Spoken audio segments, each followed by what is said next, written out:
ម្សិលមិញកន្លែងធ្វើការនាំបុគ្គលិកទៅលេង bowling ហើយ bowling នេះដែរភាសាន័រវេសគេហៅថា bowling ខ្ញុំលេងម្សិលមិញនិយាយពីថា strike រាប់5 ដង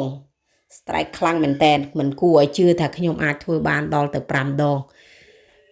ព្រោះជាទូទៅខ្ញុំលេងគឺខ្ញុំមិនដែលសូវគប់ត្រូវបានច្រើនទេតែម្សិលមិញហ្នឹងគឺគប់បានឡើងសាហាវបន្ទុក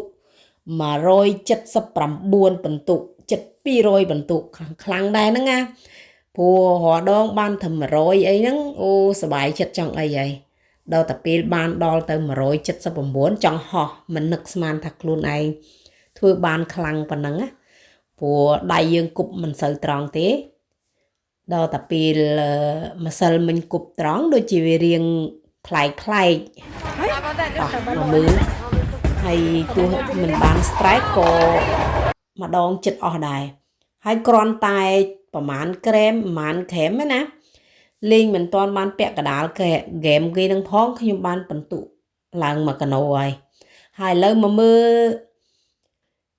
អ្នកកន្លែងធ្វើការខ្ញុំបោះវិញម្ដងអូគាត់សប្បាយចិត្តខ្លាំងណាស់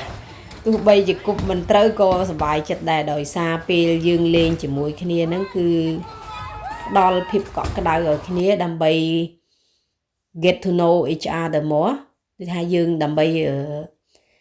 ចងមិត្តភាពកាន់តែខ្លាំងជាមួយនឹងអ្នករួមការងារដើម្បីឲ្យស្គាល់គ្នារឹតតែច្បាស់ជាងមុន